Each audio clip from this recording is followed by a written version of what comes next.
You're going to hear a great variety of ideas and of speakers and different propositions put forward today. And some will resonate with you, and some will probably belong to the person beside you. They'll be different for us all. When I was thinking about coming and wondering what I could bring to it, I chose to tell you just an experience, a very short one, in some of my life and some of the things that I have been involved in. And so very simply, it breaks down into two parts. First of all, I want to tell you about an encounter I had in Africa. And then very briefly, I want to see what challenges that might have for you and for me as we meet here today in this somewhat strange situation. It's a long time. In fact, I think it actually was when I was back at school, when one speaker followed another speaker and followed another speaker, and we were very, very tightly timed, and we were given our topic. Then it was called the Young Speakers Competition, and there was a row of adjudicators sitting at the back. This time, I hope you're much more user-friendly than that, but it is quite a strange situation to be in.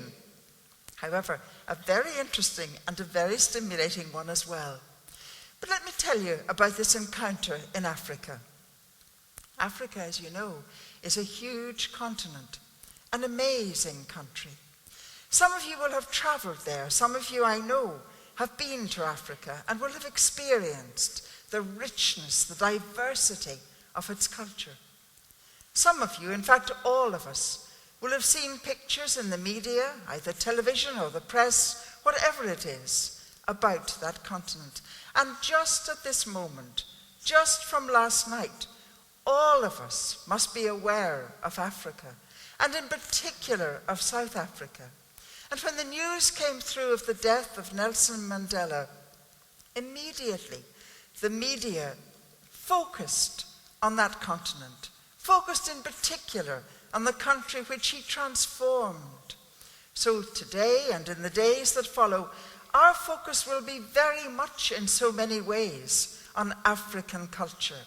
We will see how they pay their respects and show their affection for someone who they call the father of the nation, someone who with his astonishing gifts brought that country from the place where it was to where it is today, still with a journey to make, as he himself had said, but very, very different from the place of not very long ago.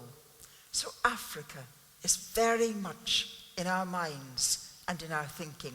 It's somewhere we can all identify with, even if it is through the media of television brought into our own homes or our workplace.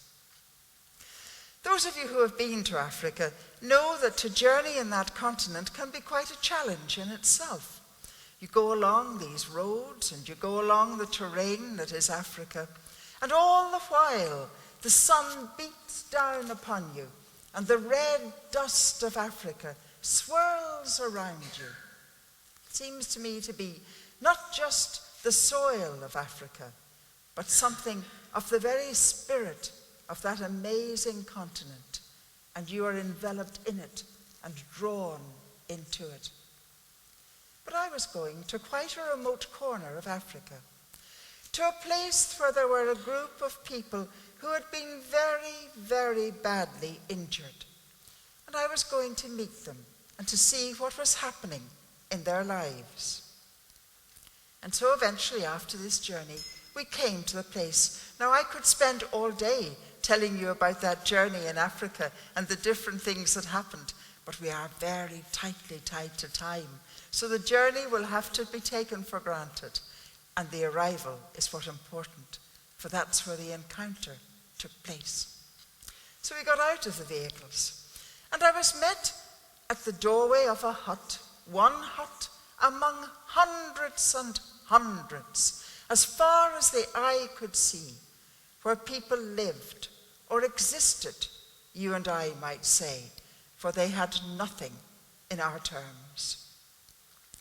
At the door stood this young woman, a young woman from Australia, I was to discover. I was to discover too that she was an intensely professional, highly trained, highly skilled woman. Back in Australia, she had trained as an occupational therapist. She worked in one of the great Western hospitals of our world. In her department, she had only to lift the phone or press a button, and whatever she wanted in terms of modern invention, modern technology, equipment for her diagnosis and treatment, and aids to rehabilitation were there. She only had to call them up, and they were hers for the asking. I stepped into this hut with her. It was quite dark, quite dusky, but when your eyes became accustomed to that gloom, I saw there were a group of women sitting round tables. But there was one woman on her own, sitting in a corner. I said to the Australian girl who was my host at that moment, "May I go and speak to her?" "Of course," she said. And so I began to walk over to this woman. But I stopped very soon. I stopped quite shocked, because this woman had no hands. Her arms had been brutally deformed. And to the stumps of those two roughly bound arms, this amazing young professional woman from Australia had tied two wooden clothes pegs. Wooden clothes pegs that some of you in this room are too young even to know about. Clothes pegs with two legs that grip the cloth and hang it on the line. Some of you will know. Some of you have just to imagine it. But she had found these two wooden clothes pegs. And she hadn't picked up the phone and ordered an artificial limb or two artificial limbs to be delivered to her department. She had tied these clothes pegs to this woman's arms, the stumps of her arms, and she was teaching her to weave a mat. A little further on, there was another woman. She had one hand and one arm badly deformed and mutilated.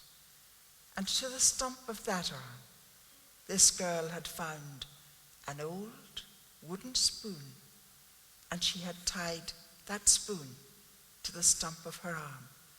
And she was teaching her not just to sew, but to embroider. What had she done, this woman? This girl from Australia, intensely professional, highly trained, used to the very best inventions that modern technology could supply her with to fulfill her career. What had she done? She had quite simply invented what she could for the task as she saw it. The mat didn't really matter. The embroidery didn't really matter. But what did matter was that she had looked at those people, she had saw their need, and she had tried to meet it as best she could with what she could invent there, in their here and now. Those women, through her simple action, regained their dignity. They regained a sense of worth, a sense of value. And once again, she had given them back a future. An amazing woman who invented what was needed in that place. So what is there from that simple story to say to us this morning as we meet here in this beautiful building in Belfast? I think very simply, the lesson might well be this. Of course, there will be many lessons. Of course, there are many things we could take from that story. But maybe just the lesson for you and for me today, and in a strange way, a lesson that links that girl from Australia with that global figure I spoke about at the beginning, Nelson Mandela. She would be horrified if she thought we were thinking about her in the same breath, in the same way. as that man quite truly a global figure of our age. And yet, what they both had in common was their ability to think outside the box. They looked at the situation where they were. They had the courage, the generosity, the imagination to step outside the box and think outside that box and ask what could they do in that situation. Nelson Mandela took enormous courage and enormous risks after his release from prison to put forward the ideas that he believed in. That girl from Australia found something of the same courage in her living to meet those people's needs. She will never become a world figure. She will never be across the pages or on our television screens from morning through to night. But for those people whom she encountered, her ideas were quite simply life-changing. And you and I, each one of us can do just that. We can step outside the box. We will all have our own motivation. It will be different for each one of us. Sometimes we'll group together in a common motivation. Sometimes it will be very personal to you or to me. For some it may stem from faith. From some it may stem from a sense of community. From some it may stem simply from imagination and what they want to see, how they can expand their living. We will have different reasons for it. But we can all feel those glass walls that are around us all, that threaten to imprison us. And we can go through those glass walls and step out beyond them. We can ask the questions. What can we do here and now? How can we meet another person? How can we find an answer to a problem that is mattering to them?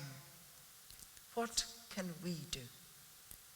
We will not rummage through a kitchen drawer to find old wooden clothes pegs or a wooden spoon. We will not sit in a lab and invent a rocket that will take us to space. We will not wonder at the inventions of technology. 3D printing, we are told, will be upon us before we know. Maybe for some of you in your workplace, it's already a reality. For someone like me, it's still something I struggle to understand the concept that brings it into being.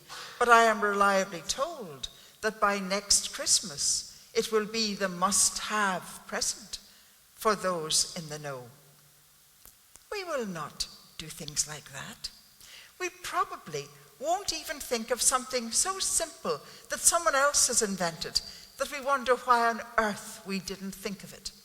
That sticky tape that we will use to help us wrap up our Christmas presents. Such a simple concept. Why could you not have thought of it? Why could I not have thought of it? I once met a man. He was a millionaire. I didn't meet him in time, I have to tell you, but I once met this man who was a millionaire, and he had quite simply invented, if that's the right word, the little larger pin that sits at the top of a man's shirt, so you can grab it and pull it out. It had made him £1 million, and it had probably saved a lot of fingernails and a lot of, what on earth am I going to do with this shirt top? Simple ideas. Perhaps we won't even think of them. But we can, each one of us, where we are, we can look at the glass walls that threaten to imprison us.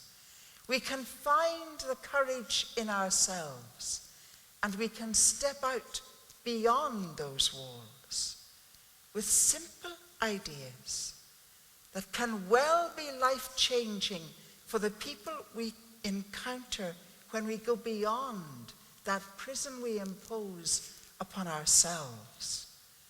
They may change other people's lives, they will most certainly change ours.